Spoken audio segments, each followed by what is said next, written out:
Deus Todo-Poderoso, Pai Misericordioso, Pai, estamos na Tua presença nesta tarde de segunda-feira para louvar e engrandecer o Teu nome, ser grato a Ti por mais essa oportunidade. Oportunidade essa, Pai, de falar de Ti, das Tuas grandezas, da Tua vontade, da Tua soberania.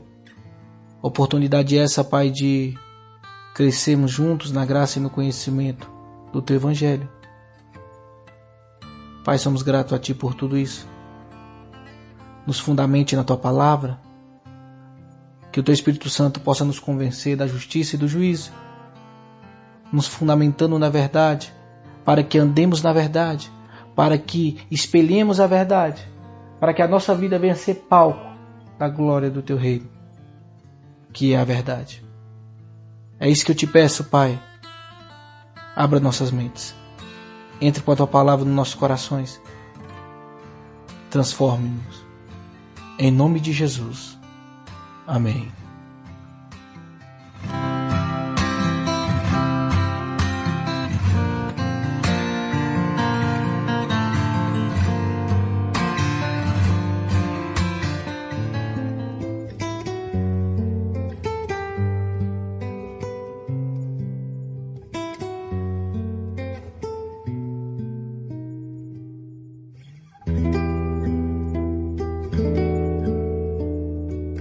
Você está ouvindo o programa Caminho e Verdade.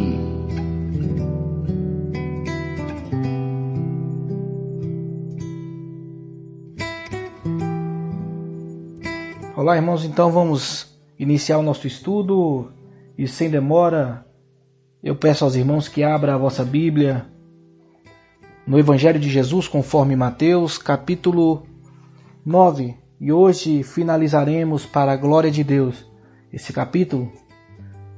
Da semana passada nós estudamos até o versículo 26 e hoje estudaremos juntos o capítulo 9, versículo 27 ao 38. Estudaremos compassadamente, pausadamente. Então vamos ler na primeira parte dos versículos 27 ao 31 e assim posteriormente leremos conforme formos explicando aqui. Evangelho de Jesus, conforme Mateus, capítulo 9, versículo 27. Na primeira parte agora até o 31.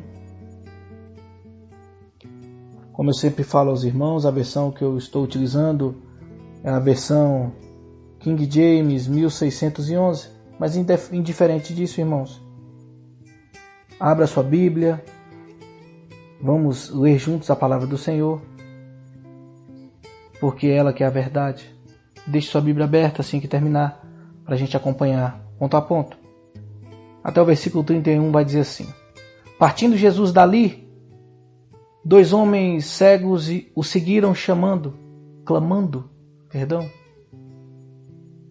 Partindo Jesus dali, 2 homens cegos o seguiram clamando: Filho de Davi, tem misericórdia de nós.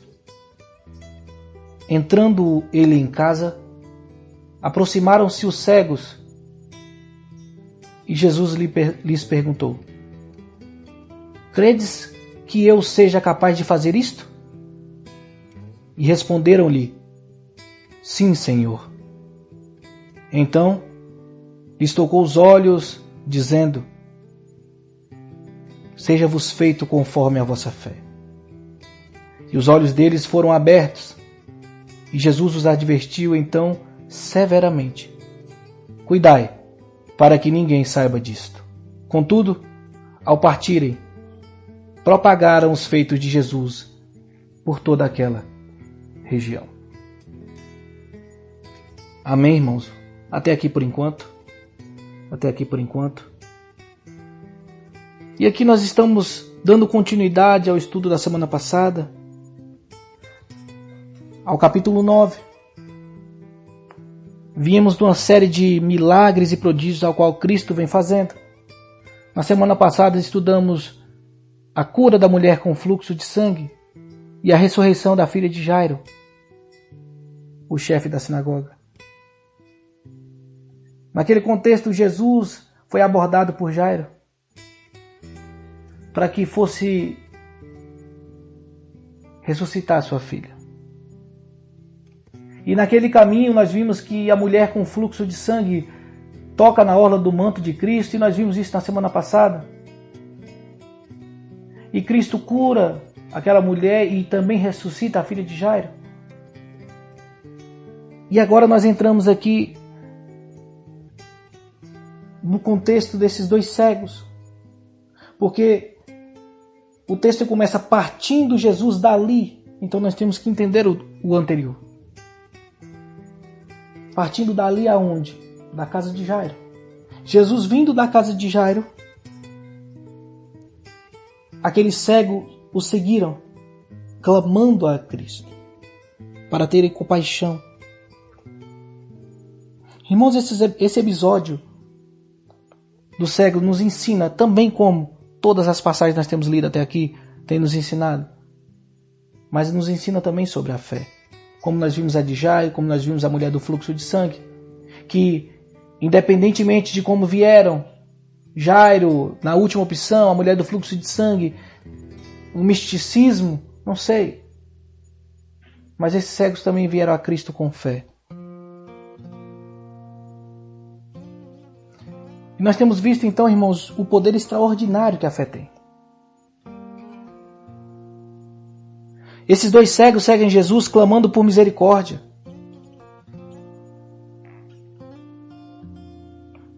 Irmãos, a cegueira na época de Cristo e até hoje é uma doença trágica, mas na época de Cristo era uma doença comum na Palestina. A grande parte se devia ao extraordinário brilho do sol naquela região que danificava os olhos expostos, que ficavam sem proteção alguma. Em partes porque não se conhecia nada ou porque não tinha conhecimento medicinal naquele tempo. Outras partes por conta do higiene, da limpeza. Moscas transmitiam infecções que produziam até a perca da vista.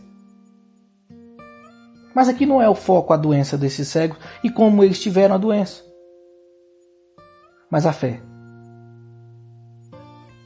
Esses dois cegos, eles não têm somente uma doença do olho, eles têm a morte dos olhos, porque não é algo que era passageiro, os olhos deles estavam mortos, eles não enxergavam mais. E perceba o link desse texto com o texto passado, porque Cristo ressuscitou a filha de Jairo. E da mesma forma que ressuscitou a filha de Jairo, esses cegos, eles rogam para que Cristo ressuscite os seus olhos também. Esses cegos, eles viviam na escuridão, irmãos. A não ser que Jesus opere neles o milagre, a não ser que Jesus opere neles esse prodígio, eles terminarão a sua vida imersos nas trevas densas da cegueira. Eles vão atrás de Cristo não exigindo nada pelo seu próprio mérito, mas clamando a Cristo, suplicando por compaixão. E nesse cenário, irmãos, nós vimos que ele reconhece Jesus como o Messias. E aqui é o grande ponto. No versículo 27 vai estar dizendo que eles vão dizer: tem compaixão de nós, filho de Davi. Irmãos, o filho de Davi aqui não foi colocado à toa por Mateus. Nós temos visto desde o início dos estudos do Evangelho conforme Mateus, que Mateus ele escreve principalmente, não só para eles, mas principalmente para os judeus, para que eles vejam que Jesus é o Messias que era tanto esperado por eles. Que aquele Jesus ao qual eles mandaram crucificar era o Jesus ao qual eles tinham esperado. Esse é o foco de Mateus. E quando Mateus coloca essa passagem, coloca filho de Davi, ao qual esses cegos falam, não aleatoriamente, mas de propósito, porque filho de Davi é o termo que era popular na época de Jesus, que concebia a vinda do Messias. Irmãos, durante séculos os judeus tinham esperado um descendente de Davi, um comandante que restaurasse a liberdade, que levasse o povo ao poder, à glória, à conquista do mundo inteiro. A visão que o povo tinha do Messias era essa, que o Messias viria como um conquistador político e religioso.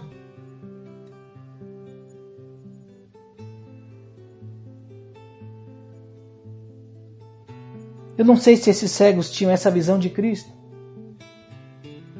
Mas o interessante aqui, irmãos, é que eles reconhecem que Jesus é o Messias. Porque quando eles falam que Jesus é o filho de Davi, quando eles dizem que Jesus é filho de Davi, eles estão reconhecendo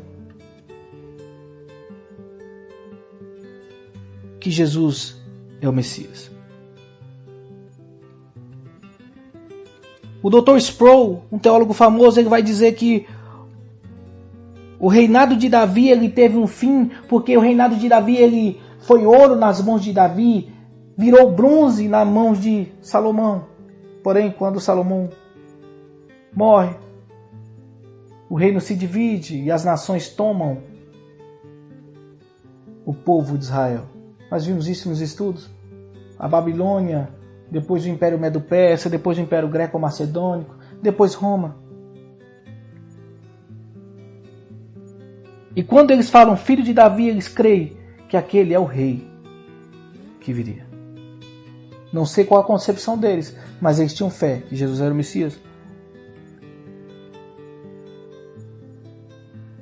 E eu disse a vocês no estudo passado que Cristo não quer saber como você vem. Cristo quer que você vá.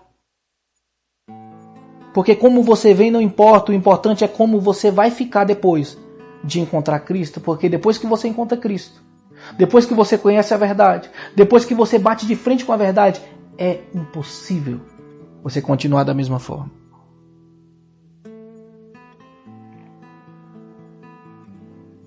E eles seguem Cristo até a casa. Lembre-se, nós já dissemos aqui a outros estudos passados que Cristo ele se situava em Cafarnaum, na casa de Pedro. Então eles seguiram a Cristo, e quando Cristo entra em casa, está dizendo aqui no versículo 28, e tendo ele entrado em casa, aproximaram-se os cegos, e Jesus lhe perguntou. Jesus está entrando em casa e viu que aqueles cegos ainda clamavam por compaixão, e Jesus faz uma pergunta categórica e direta. Credes que eu posso fazer isto? E perceba, irmãos, a resposta é imediata, sem titubear. Sim, Senhor. Irmãos, isso é fé. Irmãos, a fé, ela vê o invisível. A fé, ela ouve o inaudível. A fé, ela toma posse do impossível. Irmãos, a fé, ela não se concentra no que o ser humano considera como limite, como intransponível. Mas a fé, ela se fundamenta na onipotência absoluta de Jesus. Irmãos, a fé, ela não é algo que é sugestional. Ela não é algo que é emocional. A fé, ela tem um objeto direto e próprio, que é o próprio Deus. Ele é o autor. Jesus Cristo é o autor e consumador da nossa fé.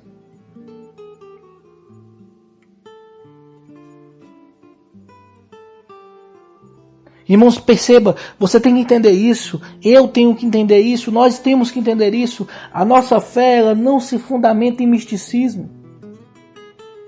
A nossa fé não é uma crendice, não é um fanatismo. A nossa fé, ela tem que ter um alicerce sólido. Esses homens tiveram fé e sólida. E Cristo a recompensou, porque é Ele quem faz. E Ele é que mantém a fé. Irmãos e irmãs, nós temos que nos aproximar de Jesus com a plena certeza da fé. Cristo, Ele pode o impossível. Para ele não há doença incurável, nem vida irrecuperável. Tudo o que ele quer, ele já pode. Para ele não há impossíveis. A sua compaixão não tem limites, o seu poder é incomensurável.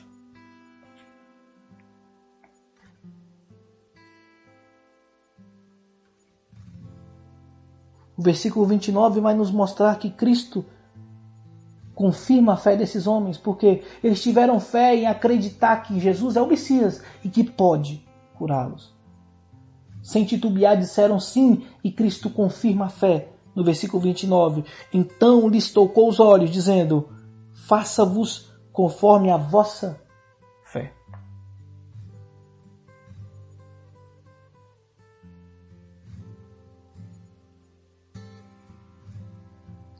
Irmãos, a fé ela move as mãos de Jesus. Jesus não apenas ressuscita os olhos daquele cego, daqueles 2 cegos que estavam mortos, agora eles enxergam, mas também toca neles com ternura. Perceba, a fé ela honra a Cristo e Cristo honra a fé. Por quê? Porque a fé vem de Deus. A fé não é algo meritório, é graça.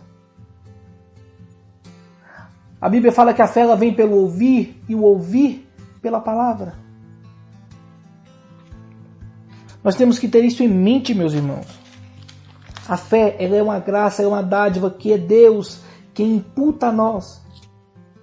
Se aqueles cegos vinham clamando por Jesus, é porque o próprio Deus o imputou aquela fé. O próprio Cristo fala que ninguém seria capaz de ir a Ele se o Pai não nos revelasse.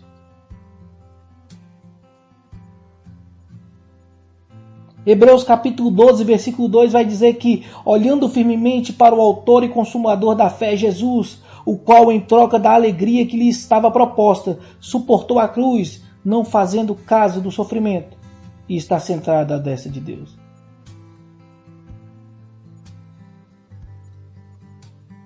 Não fazendo caso da humilhação. Ele é o autor e consumador da nossa fé. Ele é quem fez a fé, é Ele quem imputa a fé, e é Ele quem mantém a fé, e é Ele quem confirma a fé. Cristo confirmou a fé desses homens, os curando.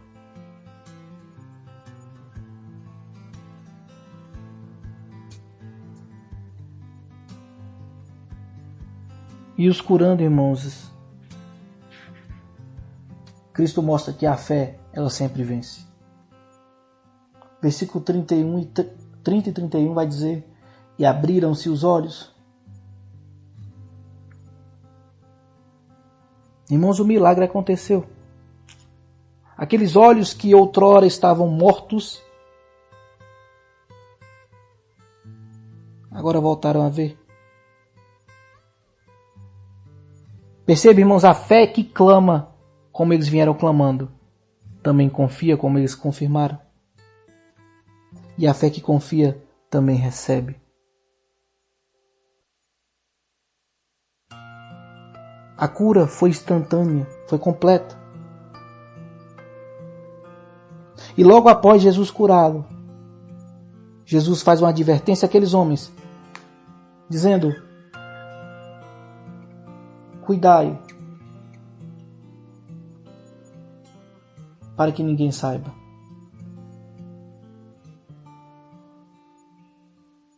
Mesmo Jesus advertindo aqueles homens para não fazer propaganda do milagre, irmãos, aqueles homens não conseguem se calar. Jesus, irmãos, ele advertiu aqui. Muitas pessoas brincam com esse termo, com esses textos que Jesus pede para não falar nada, porque como se fosse uma psicologia reversa, como se Jesus quisesse fazer uma psicologia reversa. Olha, não fale para que a pessoa falasse, porque a língua não aguenta dentro da boca, não é isso que as pessoas falam? Mas Jesus é onisciente, irmãos. Ele sabe que aqueles homens vão falar. O que Jesus está falando aqui é para que eles não propaguem ao ponto de as pessoas irem a Cristo somente pelos milagres. Para que as pessoas não vissem Ele apenas como um operador de milagres. Ele não queria descaso com as pessoas e muito menos problema com as autoridades. Perceba, no versículo 26, nós vimos que a fama de Jesus correu por toda aquela terra depois de ressuscitar a filha de Jairo. E agora, esses dois cegos que agora estão vendo, espalham o que aconteceu. E os milagres de Cristo vão crescendo e se espalhando por toda a região. Esse é o nosso Deus, irmãos. E glória a Deus por isso, não é verdade? Deus é maravilhoso.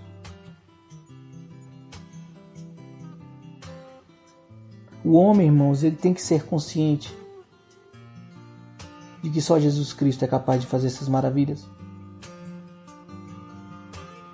Mesmo nós sendo teimosos no modo de ser, no modo de viver, nós temos que nos voltar a Cristo, estar debaixo da sua total dependência, sendo mudado, convencidos do pecado, gerando frutos do arrependimento e do Espírito Santo, nos colocando debaixo da vontade de Deus. Não se deixar ser cego pelo esse mundo. Vamos ler então o versículo 32 ao 34. O versículo 32 vai dizer: ao retirarem-se eles, foi-lhe trazido um mudo endemoniado. E expelido o demônio, falou o mudo. E as multidões se admiraram, dizendo: jamais se viu tal coisa em Israel. Mas os fariseus murmuravam: é pelo maioral dos demônios é que ele expele esses demônios. Perceba, irmãos?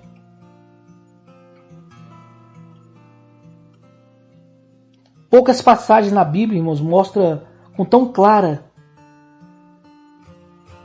a atitude que as pessoas tinham para com Jesus. Aqui nós temos duas formas de reagir em frente ao que Jesus faz. Perceba, logo depois que os cegos saem da casa, as pessoas trazem um mudo e endemoniado. E aqui a gente tem que entender uma coisa. Preste atenção, irmãos. A mudez desse homem que foi levado a Jesus não tem causa física. Por que eu estou dizendo isso? Porque ele estava mudo e endemoniado. E quando Jesus expulsa o demônio, ele volta a falar. Então a mudez desse homem não tem causa física. É uma causa espiritual.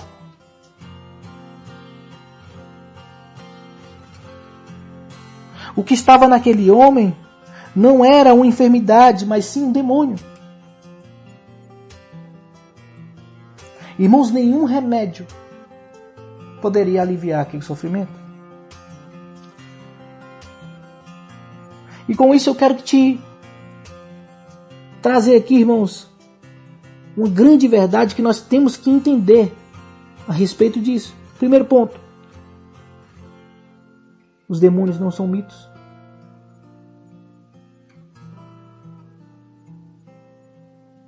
Irmãos, preste atenção nisso. Demônio não é um ser lendário, não é uma lenda, não é misticismo, não é uma energia negativa, não. Eles são espíritos malignos. Ah, pastor Rafael, mas eu tenho que ter medo do demônio? Irmãos, a Bíblia fala que nós temos que temer a Deus, no sentido de obediência, e fugir da aparência do mal. Por quê? Porque Satanás, ele tem sim o seu poder. Claro que tudo acontece debaixo da vontade soberana de Deus, mas não podemos desdenhar daquilo que é real. Não podemos mistificar aquilo que é real. Engraçado que o mundo ele tem mistificado o espiritual. Ele tem mistificado aquilo que não é para se mistificar e tem desdenhado daquilo que é real. Nós vimos aqui que esse homem está mudo pelo demônio. Um ser espiritual maligno que atormenta os homens. Lembre-se, irmãos, a Bíblia fala, ele está aí para roubar, matar e destruir.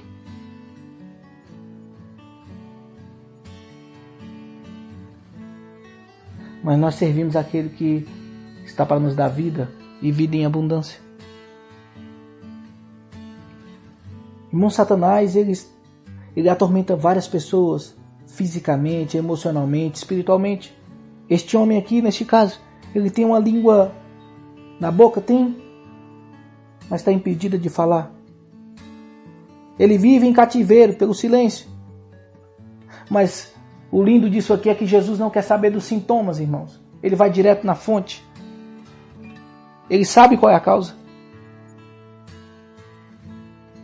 E perceba, ele tanto sabe que é a causa, que quando ele expulsa o demônio, aquele homem fala. Olha comigo o versículo 33. E expelido o demônio, falou o mudo. Preste atenção. O demônio foi expelido. Então perceba, irmão, se o poder do demônio é real, o de Jesus é absoluto. Aquele demônio estava colocando aquele homem no cativeiro da mudez. Ele era mudo. Mas o poder de Jesus é absoluto. Quando Jesus chega, irmãos, acabou. Se o poder dos demônios é real, o de Cristo é absoluto. Tudo está debaixo das mãos do Senhor. Até os demônios estão debaixo da autoridade de Jesus. O nome ao qual todo joelho se dobrará, toda língua confessará que é o Senhor. Nada pode resistir ao poder de Cristo. Se Cristo mandar ele sair, ele sai. Se Cristo mandar ele ficar, ele fica. Se Cristo permitir que ele fique, ele fica. Mas tão logo, pela graça de Cristo, ele foi expelido e aquele homem pôde falar e a sua língua foi destravada.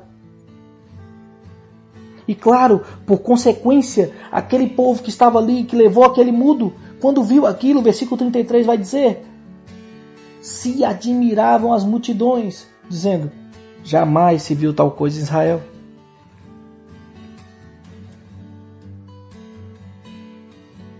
Irmãos, o povo está vendo que Cristo ele é singular, ele é único. Ele não é um entre outros homens, ele é o próprio Deus. Ele é o próprio Deus, irmãos, na mão de Cristo. A chave da morte e do inferno está nas suas mãos. Apocalipse 1,18 está escrito. Ele tem poder sobre a doença, ele tem poder sobre a enfermidade, ele tem poder sobre a morte, ele tem poder sobre os demônios, ele tem poder sobre a natureza. Ele é o Todo-Poderoso. No princípio ele é o Verbo. E o Verbo estava com Deus e o Verbo era Deus. E tudo que foi feito por ele. E sem ele, nada do que foi feito teria sido. Esse é o nosso Deus. Mas da mesma forma que pessoas se admiram e veem e reconhecem a singularidade de Jesus, existem pessoas também que desdenham. Perceba, versículo 34. Mas os fariseus murmuravam pelo maioral dos demônios, é que ele expele os demônios.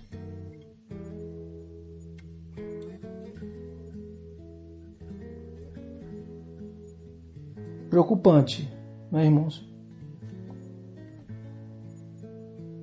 Preocupante.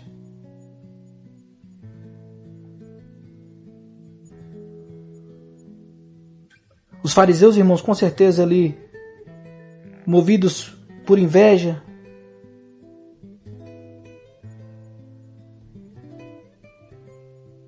vendo as multidões deixando as sinagogas para seguir Jesus, recebendo os milagres magníficos de Cristo,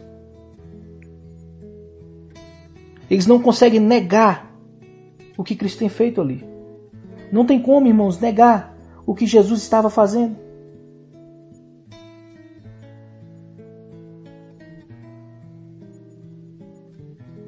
Irmãos, os fariseus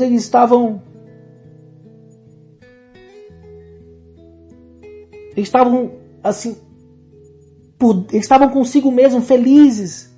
Eles já estavam contentes com o que eles estavam fazendo, orgulhosos. Eles estavam contentes com a sua tradição, com o seu tradicionalismo.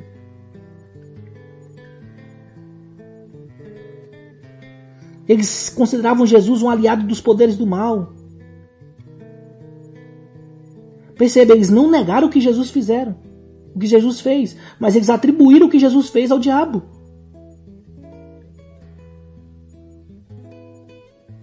E aí é um problema, irmão. Eles estavam procurando descredibilizar o que Jesus estava fazendo, relacionando Jesus com o próprio diabo. Como eles não podiam negar os fatos da cura que Jesus tinha feito, da ressurreição que Jesus tinha feito, eles negavam a causa de Jesus. Eles negavam que o poder de Jesus vinha do próprio Deus.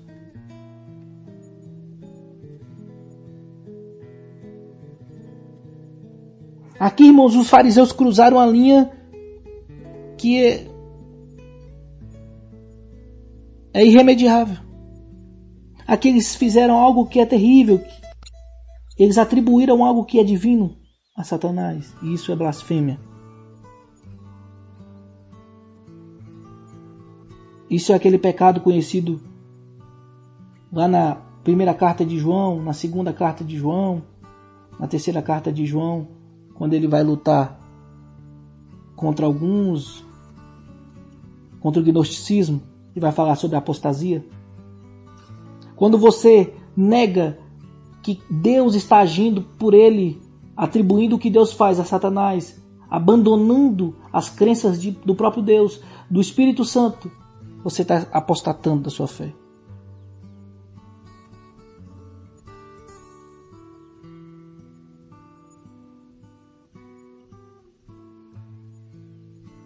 Os fariseus estavam cegos, irmãos. Cegos pelas suas próprias ideias, pelos seus próprios preconceitos, pelo seu próprio tradicionalismo. Não conseguiam ver a operação da verdade e do poder de Deus.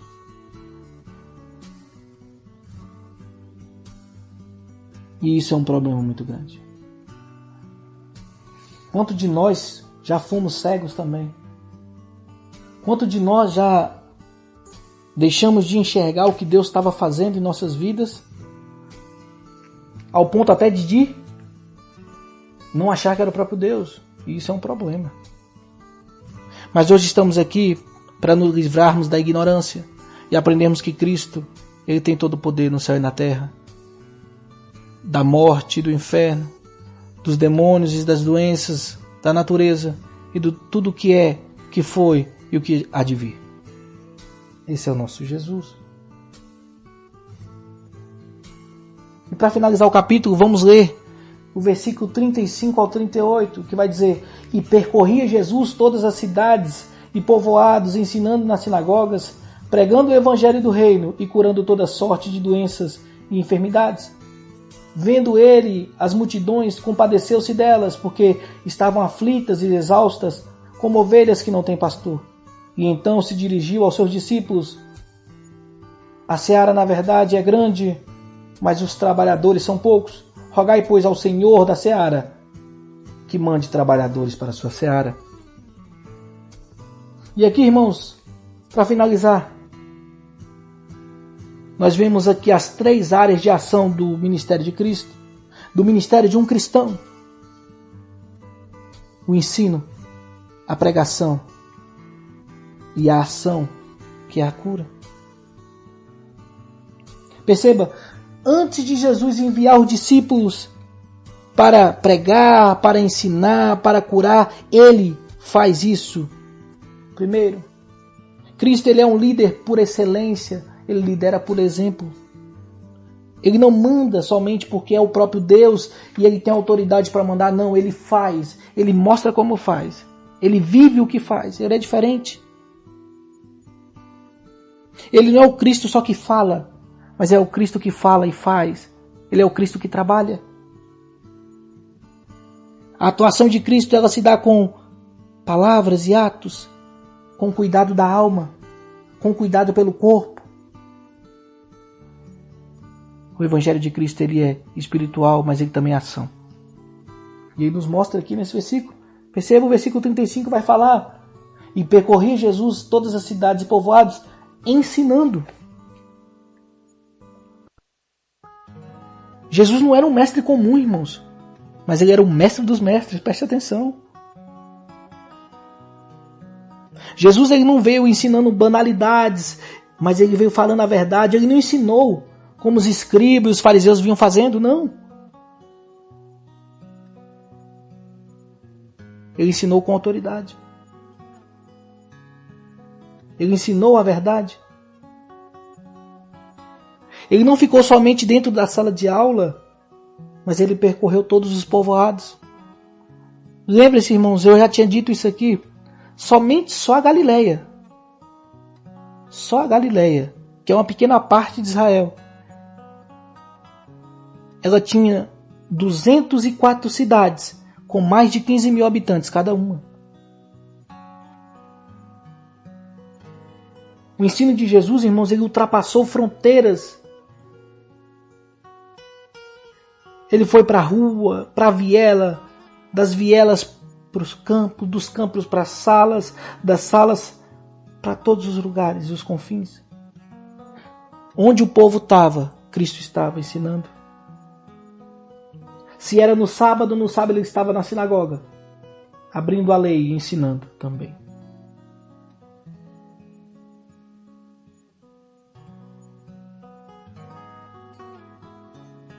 Não tem como ninguém aprender se ninguém ensinar.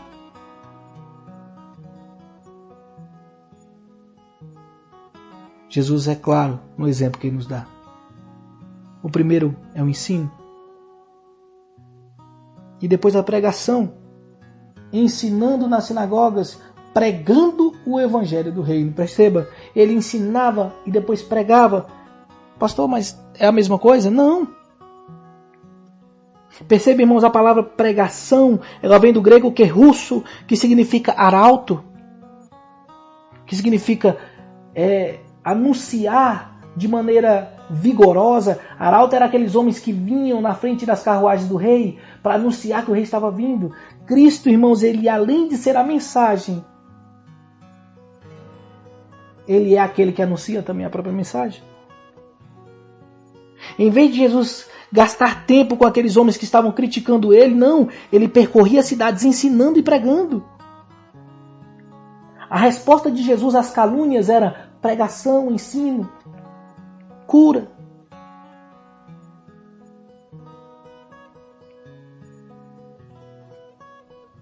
E depois Jesus veio curando também.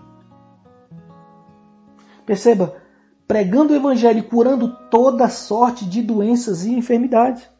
Ele não curou somente alguma doença, não. Ele curou toda sorte de doença e enfermidade. Irmãos, ele tratou tanto do corpo quanto da alma.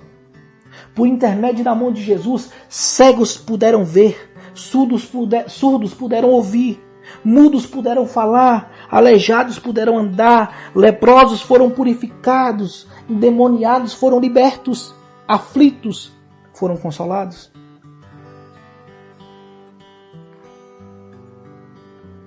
Jesus Cristo, ele não só pregou, irmãos, mas ele transformou as palavras de verdade em ações de verdade. Ele transformou e nos mostrou que aquele que é cristão, ele fala a palavra da verdade cristã, mas também age com amor da verdade cristã. O versículo 36 vai nos dizer: vendo ele as multidões, compadeceu-se delas, porque elas estavam aflitas e exaustas, como ovelha que não tem pastor. Jesus veio ensinando, pregando, curando e viu que o povo estava num tempo em que os líderes espirituais, Israel, não tinha líderes espirituais, e aqueles líderes espirituais eles não eram capazes de enxergar a aflição daquele povo, a exaustão daquele povo. Irmãos, aqui o texto é tão profundo que o significado da palavra compaixão aqui no grego, ela deriva de uma palavra grega que significa entranhas. Eu não vou saber pronunciar aqui em grego o que significa, mas ela vem do sentido de entranhas. Lembre-se, irmãos, no primeiro século, né, antigamente, né, irmãos, antes de Cristo, até pouco tempo atrás, as pessoas atribuíam sentimentos ao estômago, né, porque sentiu calafrio na barriga. Era um sentimento que eles expressavam fisicamente em palavras. Então, como ele sentiu, por exemplo, estava com medo, sentiu um frio na barriga, eles achavam que todo o sentimento era nas entranhas, na barriga, no estômago, no intestino. Então ele está dizendo que Cristo ele sentiu por aquelas pessoas um sentimento tão forte que foi físico, nas suas entranhas. A compaixão pelo aquele povo. Irmãos, não há missão sem compaixão.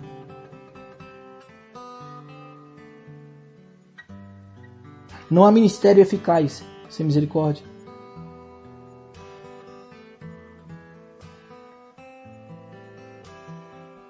Jesus amava as pessoas. Ele se importava com as pessoas. Ele foi capaz de diagnosticar as angústias, as aflições, as exaustões das multidões. Ele viu que elas estavam sem pastor, frágeis, indefesas. Irmãos, eu quero trazer isso aqui como uma advertência, tanto para mim, primeiramente, quanto para todos vocês, irmãos. Nós precisamos sentir compaixão pelas pessoas, porque hoje, irmãos, nós vivemos em um cotidiano, em uma realidade onde a igreja ela tem se tornado comércio. Obreiros fraudulentos olhando para as multidões apenas para explorá-las. Explorar. Perdão, irmãos. Mas isso é a verdade.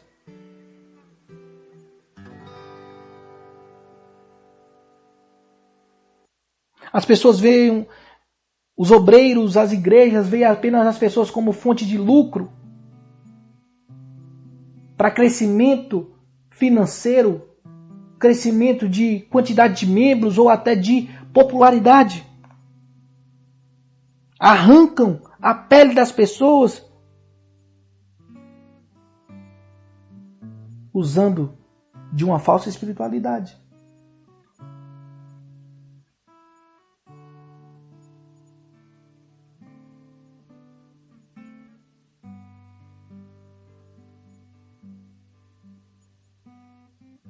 Isso é muito sério, irmãos.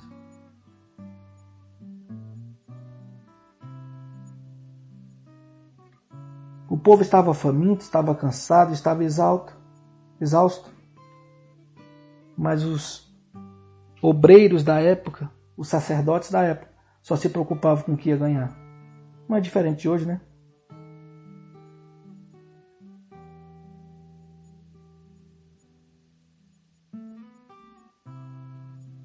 Além de não pregar a verdade, ainda abusam. Irmãos, que Cristo tenha compaixão de nós. Que nós possamos viver na verdade, falando a verdade, dando exemplo da verdade. Porque Cristo mesmo vai dizer que ai de vós, que confunde a mente dos pequenininhos.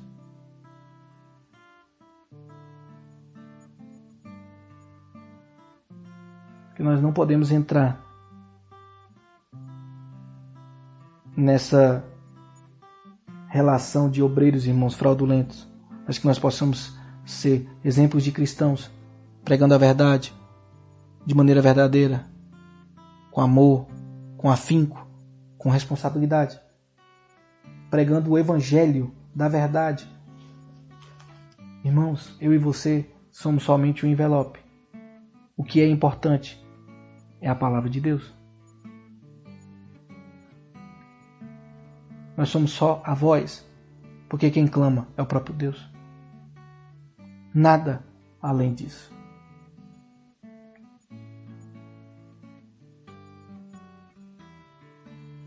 Nada além disso.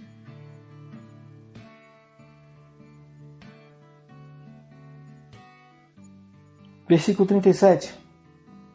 E então se dirigiu aos seus discípulos, dizendo: a seara, na verdade, é grande, mas os trabalhadores são poucos. Rogai, pois, ao Senhor da seara, para que mande trabalhadores para a sua seara. No versículo 37, ele vai alertar os discípulos acerca da imensidão da seara.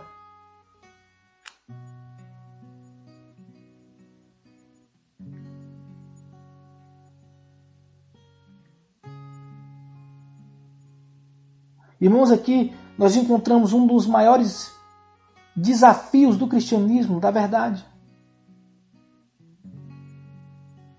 A colheita, irmãos, nunca será efetuada a menos que existam trabalhadores.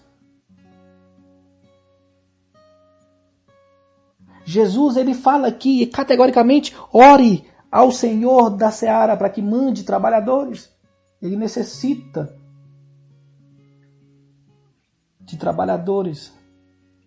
Claro que Cristo, ele é onisciente, ele é onipotente, ele pode tudo. Mas a palavra, ela vem pelo ouvir. A fé, ela vem pelo ouvir a palavra, e a palavra, ela tem que ser anunciada por pessoas, homens e mulheres, que vivam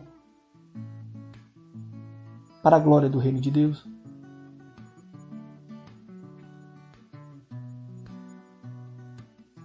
Irmãos, existem pessoas que estão maduras para ser colhidas, como a comparação do mundo para com a seara e pessoas para com o trigo. Multidões estão prontas para serem ensinadas, irmãos, mas são poucos capazes de instruir. Nós precisamos, irmãos, fazer o ID do Senhor, pregar o evangelho do Senhor a toda criatura. Os fariseus olhavam para aquelas pessoas como palha, sem valor nenhum. Mas Jesus olhou para aquela multidão como uma seara para ser colhida. E perceba, irmãos, cada um que diz que serve a Cristo, cada salvo que tem certeza da sua salvação, deveria ser um trabalhador da seara. Deveria ser um cefeiro. Mas infelizmente, há alguns que vão e outros que não.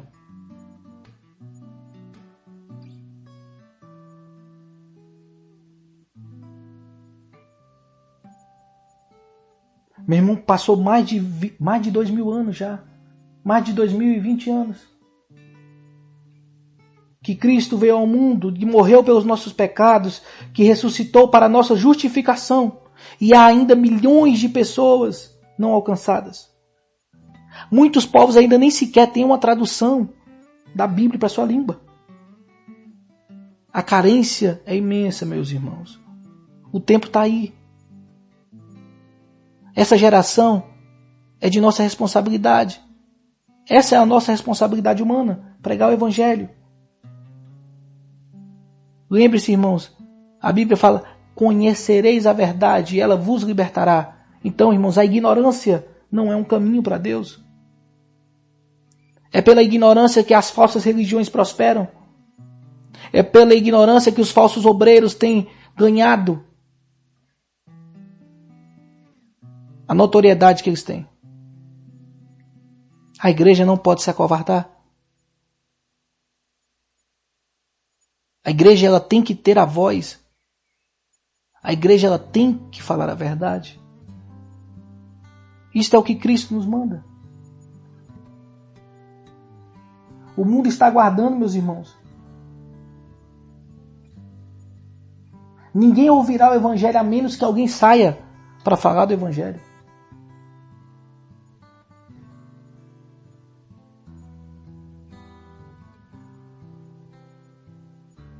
Versículo 38. Rogai, pois, ao Senhor da seara, para que mande trabalhadores para a sua seara. Jesus, ele é claro, ele está ordenando os discípulos para que antes de saírem, orem, para que Deus mande mais trabalhadores para a seara. Irmãos, essa missão não é minha e sua sozinho, não. Nós precisamos de irmãos que nos ajudem a falar de Deus. Mas para isso nós temos que orar. Porque deixa eu te falar uma coisa. Cristo ele é claro. Quem escolhe os trabalhadores para a seara é Ele. Ore, rogai, pois, ao Senhor da seara para que mande trabalhadores para a sua seara. Preste atenção. É o dono da seara que manda trabalhadores para a seara dele. É o dono da plantação que escolhe quem vai colher a plantação dele. Somente Deus pode mandar, irmãos. Tire isso da cabeça que é nós que escolhemos quem vai servir ou não, quem vai ser apto para falar de Deus ou não. Como diz Spurgeon, ministros feitos pela mão humana são inúteis. Nós precisamos orar, irmãos, para que as pessoas que estão ao nosso redor, ouvindo a palavra, ergam seus olhos, vejam os campos pelo Espírito Santo e o Espírito Santo os convença do pecado, da justiça e do juízo, para que Ele ajude-nos nesta seara que é grandiosa. A obra missionária ela se faz com o joelho dobrado, com pés e mãos que se ofertam. A crise é grande por falta de obreiros. Mas nós temos que orar ao dono da seara, ao Senhor da seara, para que nos ajude nessa missão.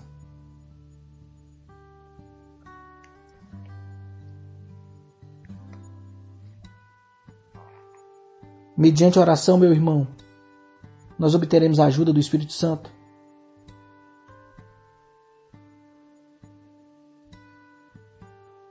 Perceba, o dinheiro ele pode financiar muitas coisas.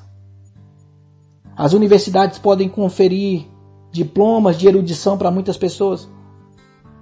As congregações elas podem eleger obreiros. As autoridades elas podem ordenar, como de costume de algumas, obreiros. Porém, somente o Espírito Santo pode fazer verdadeiros ministros do Evangelho. Somente o Espírito Santo pode levantar obreiros para a seara. Somente o Espírito Santo pode nos convencer da verdade, da justiça e do juízo.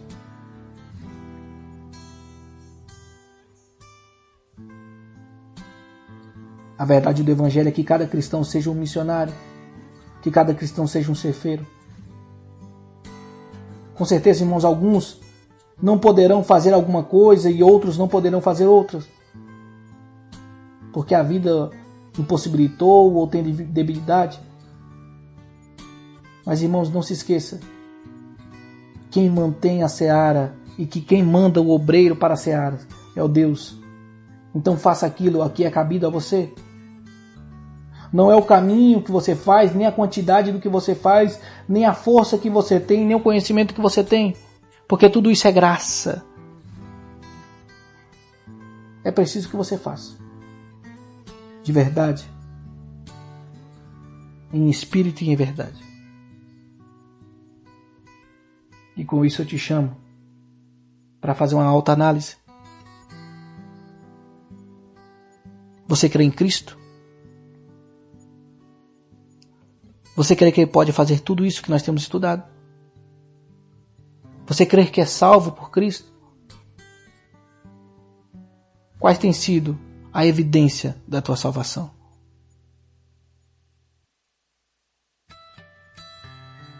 Quando Cristo te levar, qual terá sido a diferença por Cristo que tu fez nesse mundo? Qual é o legado do Evangelho que tu deixaste? Não pelo teu mérito, mas por Cristo. A Bíblia fala, irmãos, Cristo nos chamou para ser sal e luz diferentes. Nós vamos a Cristo da maneira que estávamos, mas quando chegamos a Ele, a verdade nos transforma, e aí nós paramos de conformar com esse mundo, transformando a nossa mente, experimentando quão agradável, doce e suave é a vontade de Deus, arrependendo-nos dos pecados, dando frutos do arrependimento. sendo domesticado pelo Espírito Santo ao ponto de convencer-nos da justiça de Deus, sendo misericordiosos, puros de coração, vivendo em Cristo, para as obras que Ele preparou antemão para que estivéssemos nela. Com isso, terminamos o capítulo 9, para a glória do nosso Deus. E eu sou grato a Deus pela vida de cada um dos irmãos. Grato a Deus por essa oportunidade. E quero convidar a cada um dos irmãos para orar e agradecer a Deus por isto. Que Deus nos abençoe. Vamos orar? Logo após a oração ouviremos o hino para a glória de Deus. E desde já eu quero agradecer você pela oportunidade de ouvir a palavra de Deus, por nos dar a oportunidade de entrar na tua casa, no teu trabalho, na tua condução, onde quer que você esteja. Deus abençoe tua vida grandemente. Até a próxima semana, se Deus permitir. Vamos orar?